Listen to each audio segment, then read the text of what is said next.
Hoje você vai conhecer com a gente simplesmente a usina que mais gera energia elétrica no nosso planeta, Itaipu Binacional. Se você é meio preguiçoso para estudar geografia, Itaipu fica no extremo oeste do estado do Paraná. Esse rio que a gente está vendo aqui embaixo, por acaso, se chama Rio Paraná e está na divisa entre o Brasil e o Paraguai. Então Itaipu é uma usina que é dividida entre o Brasil e o Paraguai, por isso que ela chama usina binacional. Nesse momento eu estou pisando, por exemplo, em território paraguaio, porque eu estou do lado de cá do Rio Paraná. Rapidinho, como é que funciona a geração de energia hidrelétrica? Essa barragem está cheia d'água até o topo. Por isso a gente diz que essa água tem energia potencial gravitacional, que é uma energia que vai ser liberada quando a água descer por gravidade. E é isso que ela vai fazer. Ela vai descer por esses canos e vai chegar lá embaixo numa turbina. Essa turbina vai girar, então a energia potencial gravitacional já se transforma em energia cinética, que é a energia do movimento, e o giro da turbina vai acionar um gerador de energia elétrica, desse que a gente está acostumado a ver no Manual do Mundo, e a gente já tem energia elétrica, simples assim. De uma ponta até a outra, a barragem de Itaipu tem 7,9 km, uma parte da barragem de terra, a outra parte de pedra, e essa parte central que a gente está vendo aqui, que é onde gera energia, é feita de concreto. O que a gente vai ver nessa primeira parte do nosso vídeo é como é que as pessoas fazem para garantir que isso aqui nunca vai arrebentar e levar embora a cidade de Foz do Iguaçu, que está um pouquinho mais para baixo.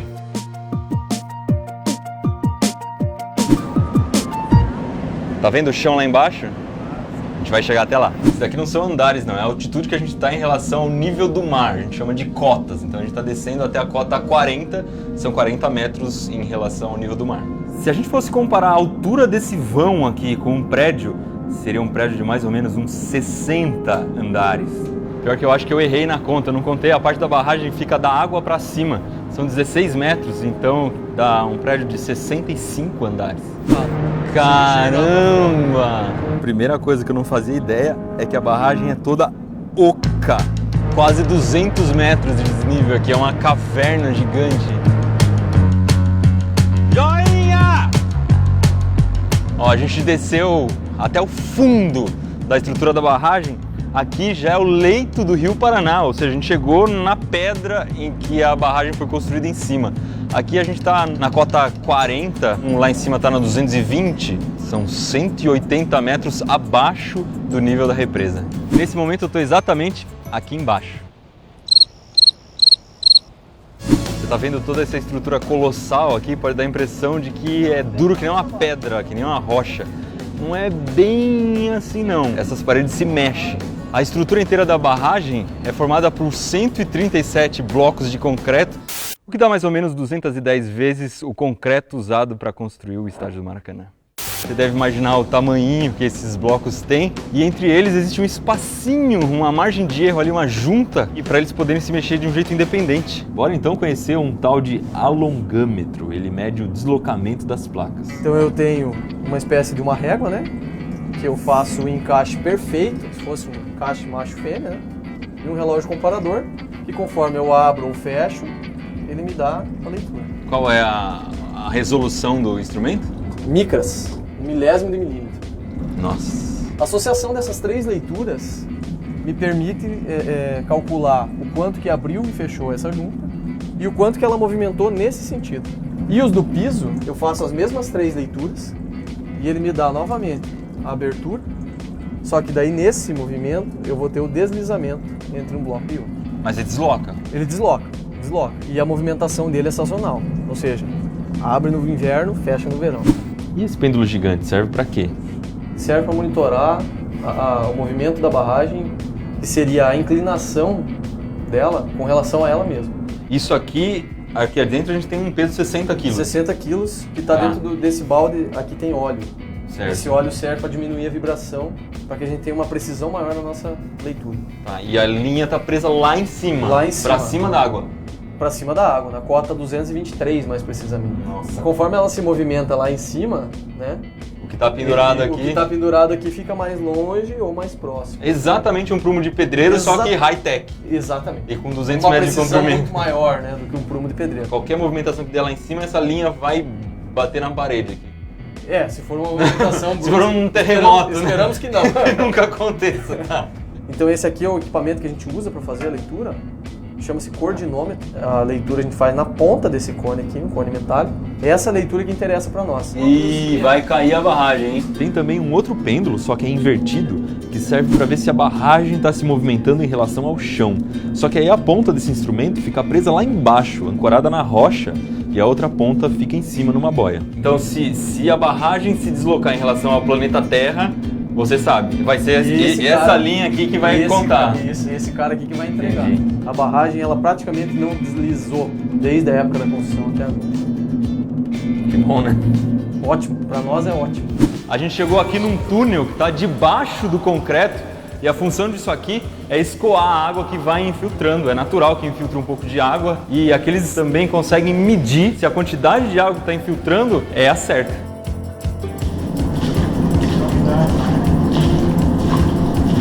Na nossa estrutura, você tem vários pontos onde você sabe que a água vai passar, então você dá um caminho preferencial para ela e monitora essa água. Goteira monitorada, é? É isso que acontece com os drenos. E se você tampar, você vai abrir ele em outro lugar, né? Exatamente. Se você tampar ela aqui, ela vai procurar outro caminho preferencial e vai sair. Uma coisa importante é que toda essa água precisa ser bombeada para fora. São essas bombas aqui atrás que fazem isso, porque aqui a gente está num ponto que está debaixo d'água, tanto em relação ao nível da represa, quanto ao nível da água que está depois da represa. Então não teria como essa água sair daqui. Se a gente não bombear, uma hora isso aqui tudo vai ficar debaixo d'água. A gente veio aqui para um cantinho da barragem, onde tem uma estrutura especial que chama vertedouro. Uma coisa legal daqui é que, como é um lugar binacional, os cartazes estão inscritos em duas línguas, em espanhol e português, porque uma parte dos trabalhadores vem do Paraguai.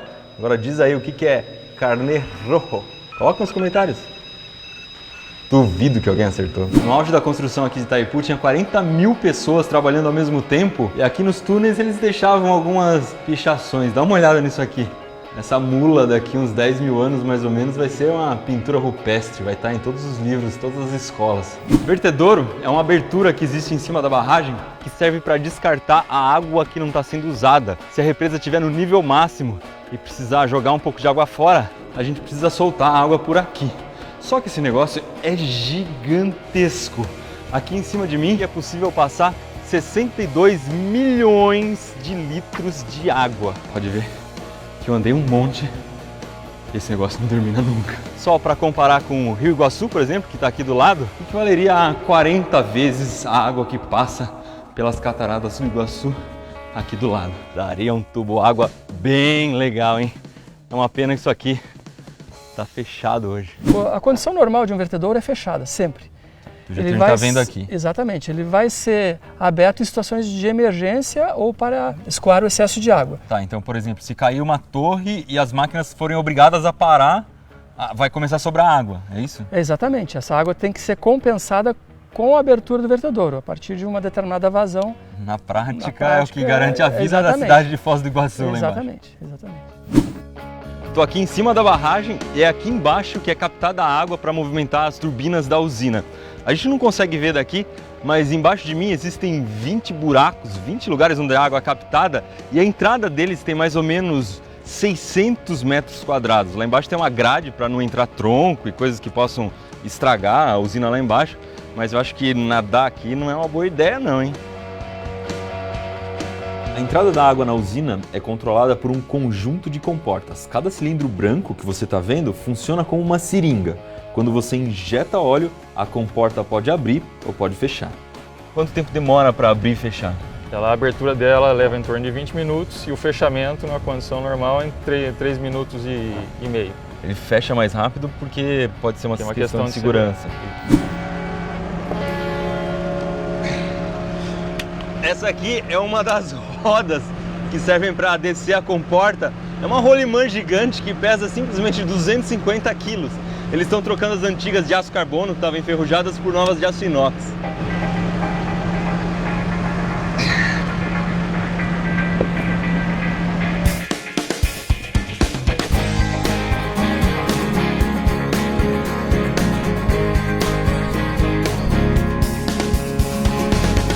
A água que entrou lá em cima da comporta está passando por esses caninhos aqui, que só de perto a gente consegue ver que eles são gigantes.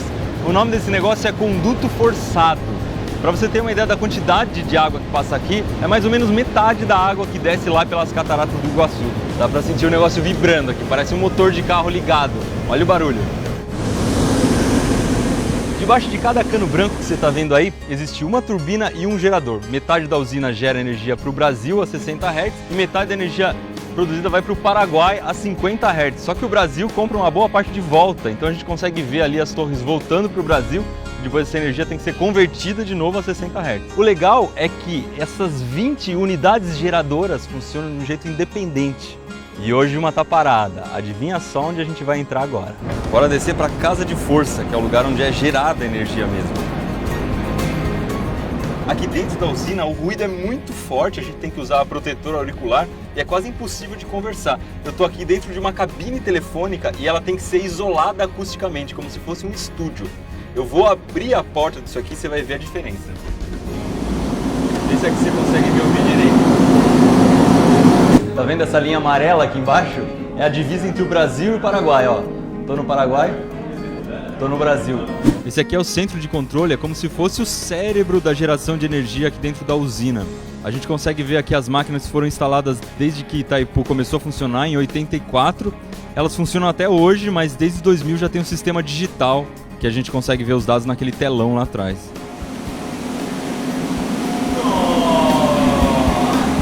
Vai entrar agora na caixa espiral, é um lugar onde a água passa.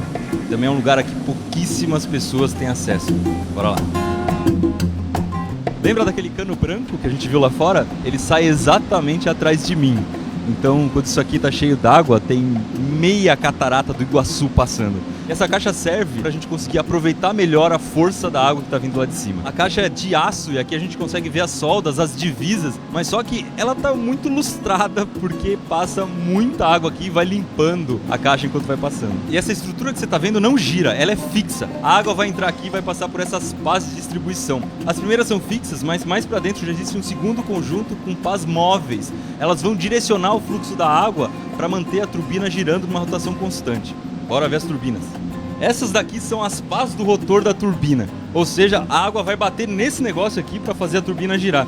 Aqui eu tenho uma miniatura, dá para ter uma ideia de mais ou menos como é o tamanho disso aqui, porque a gente não consegue ver aqui perto. O detalhe é que a turbina tem 300 toneladas, você deve imaginar que não é nem um pouco fácil de movimentar isso aqui.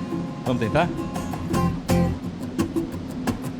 Acho que não rola não. Se você pudesse olhar de fora esse lugar onde eu estou, ele teria mais ou menos esse formato aqui. A água entra por essa ponta, claro que seria oco e não sólido como esse, e ela vai sendo distribuída para a turbina que estaria aqui no meio.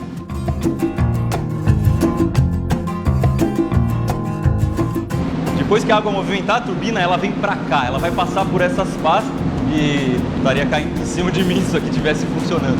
Eu estou dentro da turbina, embaixo dela. Nesse ponto aqui, a água já deu para a usina toda a sua energia cinética. Ela fez movimentar um eixo que está ligado nessa turbina aqui, e esse eixo está acoplado aos geradores que estão lá em cima. Daqui para baixo, a água já é devolvida ao Rio Paraná.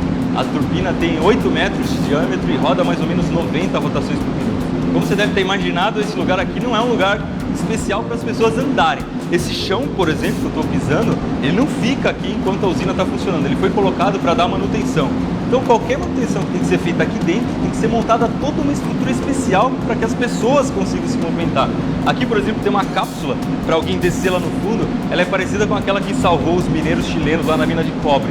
E aqui a pessoa consegue descer por onde a água vai sair para o rio. As galerias das pirâmides do Egito devem ser fichinha perto disso aqui. Para ligar a turbina ao gerador, a gente tem esse eixo aqui, ele tem 3,70 metros de diâmetro.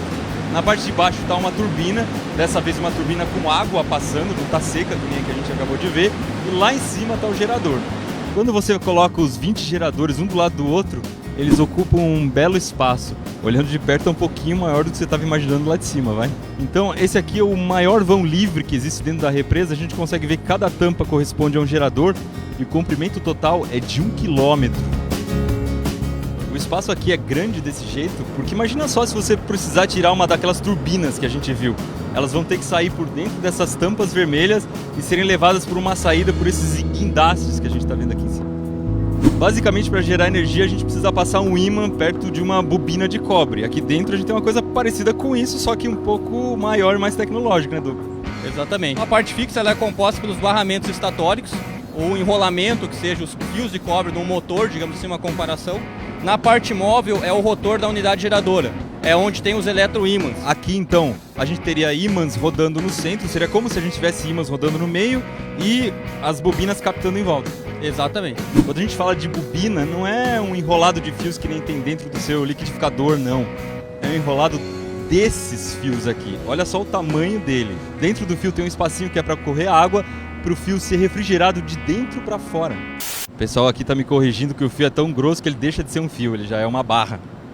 Aqui você está vendo por dentro a parte que gira mais escura, marrom, e por fora, em laranja, as bobinas que estão enroladas ali. Um detalhe interessante da Itaipu é uma máquina gigantesca, onde o rotor tem praticamente 16 metros de diâmetro, e a diferença que a gente tem de espaço físico entre a parte girante e a fixa é em torno de 2,5 centímetros de espaço. Nossa, o dedo quase não passa ali. Exatamente.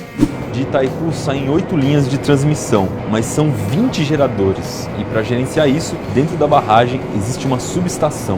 É como se fosse, pensando numa casa, é mais ou menos como se fosse aquele quadro de distribuição de força que a gente tem. Exatamente, é o contrário. Lá tem uma entrada e vários alimentadores, né? Então aqui seria mais ou menos a mesma coisa, ou seja, os disjuntores fazem esse chaveamento de acordo com a necessidade do sistema. A tensão é 500 mil volts e a corrente nominal do disjuntor é 4.000 amperes. E a capacidade de interrupção é de 63 mil amperes, né? O disjuntor residencial aí é na faixa de 50 amperes. É um super ultra mega disjuntor. Exatamente. E são 54 disjuntores desses espalhados pela subestação. Tá, se cair, por exemplo, uma linha de transmissão e precisar cortar a transmissão de energia, é aqui que você vai desligar. Sim, na verdade esse desligamento é automático. Tem um sistema de proteção que sente qualquer perturbação no sistema. Quando isso acontece, é desligado a ponta de lá da linha e a ponta de cá. A ponta de cá são os nossos disjuntores aqui. Tá, o lugar onde solta o fio mesmo tá aqui dentro. Exatamente. É tanta energia passando que os fios têm que ser isolados por um gás especial. O gás que é usado aqui para isolar os fios se chama hexafluoreto de enxofre, ou SF6, a fórmula química dele. Uma coisa bacana é que ele é muito mais denso do que o ar, chega a ser 5 vezes mais denso, e é um gás totalmente inerte, ele não reage com praticamente nada. A questão é espaço físico. Uma subestação convencional desse porte ela teria que ter 2,5 km de comprimento por 750 metros de largura. Ou seja, ela seria 10 vezes maior, não caberia aqui dentro. Então seria impossível ter 20 geradores da potência e da tensão que o Itaipu tem. Tá, e aí com o gás você consegue colocar um fio bem próximo compactar. Aqui dentro tem 500 mil volts e 2.000 amperes circulando. Eu posso encostar aqui sem risco a minha segurança. Tá, se fosse um fio sem essa proteção, quantos metros a gente teria que Teria estar que de estar no distância? mínimo a 5 metros de distância. E mesmo assim, estaria sentindo os efeitos da indução. O pelo arrepiando aqui. Deixa eu ver, deixa eu passar. Pode tocar à vontade. Brincadeira, hein? Tem duas coisas que fazem Itaipu ser tão poderosa assim. A primeira é o desnível, a diferença entre o nível da água lá em cima e o nível da água aqui embaixo, que é quase de 200 metros. Isso faz a água chegar muito forte lá nas turbinas. A segunda coisa é a vazão do rio, a quantidade de água que está vindo no Rio Paraná. E tem um terceiro fator interessante, é que rio acima tem 54 usinas que elas podem regular a quantidade de água que chega até aqui em Itaipu, garantindo que seja uma boa vazão o ano inteiro. E é aqui que termina o ciclo de Itaipu. A água que passou pelas turbinas, que gerou energia, está saindo aqui lá por baixo. A gente consegue ver ela ressurgindo ali, formando um borbulhamento. Aquilo que está espirrando não saiu da turbina, aquilo lá é refrigeração. E a energia elétrica a gente consegue ver indo embora por essas linhas, lá para sua casa, onde você está assistindo esse vídeo com energia gerada aqui em Itaipu, provavelmente, hein?